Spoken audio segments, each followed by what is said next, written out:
नमस्कार बंधुरा एक मुठो स्वप्न चैनेले सबाइके स्वागत। आज बानाबो आमी बेगुनेर कालिया। एखाने आमी निये नियेछि बेगुन छोटो छोटो देखे और एगुलोके आमी धुए परिष्कार करे और भितरे पोका आछे किना देखे तो एइभावे झिरिझिरि करे आमी देखो केटे नियेछि, किन्तु बेगुनगुलो किन्तु आमी गोटा रेखेछि और जेइटा पोका छिलो एकटा बेगुन एटा फेले दिएछि, चारटे एखाने निये नियेछि। तो देखो ठीक এইভাবে আমি কিন্তু চারটে বেগুনি কিন্তু এইভাবে কেটে নিয়েছি। তারপর নুন, হলুদ আর এখানে সামান্য একটু চিনি এগুলো দিয়ে ভালো করে মাখিয়ে নেব।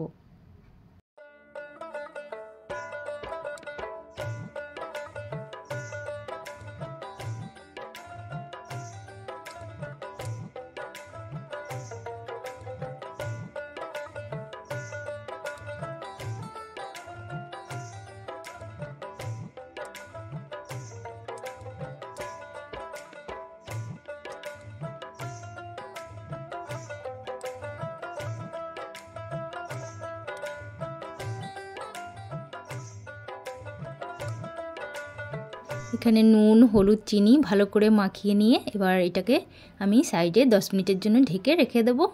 আর তত সময় আমি এদিকে মশলাটা রেডি করে নেব। মশলার জন্য এখানে দেখো আমি একটা গোটা রসুন ছাড়িয়ে নিয়েছি, আদা আর কিছু পেঁয়াজ এগুলোকে ভালো করে পেস্ট করে নেব। আর দিয়ে দেব এখানে হলুদ, লঙ্কার গুঁড়ো, জিরের গুঁড়ো, ধনের গুঁড়ো আর স্বাদ মতো লবণ নিয়ে নেব। এগুলো একসাথে রেডি করে রেখে নেব। কড়াইতে সর্ষের তেল দিয়ে সামান্য একটু হলুদ দিয়ে গোটা গোটা বেগুনগুলোকেই কিন্তু আমি ভালো করে ভেজে নেব। বেগুনগুলোকে একটা খুন্তি দিয়ে ভালো করে ঘুরিয়ে ঘুরিয়ে চারি সাইডটাই কিন্তু বেশ ভালোভাবে ভেজে নেব।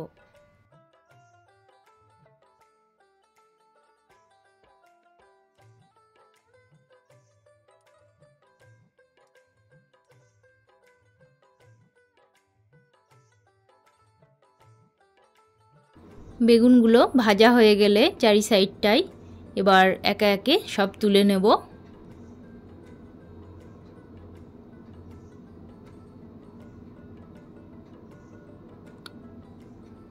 এই তেলের উপরেই এবার আমি দিয়ে দেব কালো জিরে, তেজপাতা আর কাঁচা লঙ্কা ফোড়ন। এগুলো দিয়ে দেব এখানে মশলা।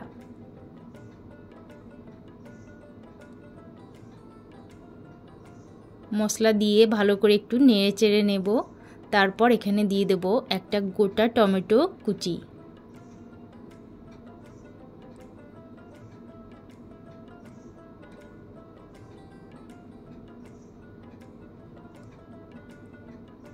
টমেটো কুচি দিয়ে ভালো করে মশলাটা কিন্তু কষিয়ে নেব। মশলাটা ভালো করে কষানো হয়ে যাওয়ার পর এখানে দিয়ে দেব উষ্ণ গরম জল। জলটা ফুটে গেলে এখানে দিয়ে দেব ভেজে রাখা বেগুনগুলোকে, দিয়ে এখানে 10 থেকে 15 মিনিট আমি ঢাকাটা দিয়ে রাখব। ব্যাস 10 থেকে 15 মিনিট বাদে ঢাকাটা আমি তুলে নেব। আর এখানে দিয়ে দেব ধনেপাতা কুচি নামানোর আগে, দিয়ে তারপর আমি এটাকে নামিয়ে নেব। তো আজকে রেডি বেগুনের কালিয়া। তো তোমাদের কেমন লাগলো এই বেগুনের কালিয়া রেসিপিটা? যদি ভালো লেগে থাকে তবে অবশ্যই একটা লাইক কমেন্ট করবে আর আমার পাশে থাকবে, আমার ভিডিওগুলো দেখবে। তোমরা সবাই ভালো থেকো, সুস্থ থেকো, টাটা।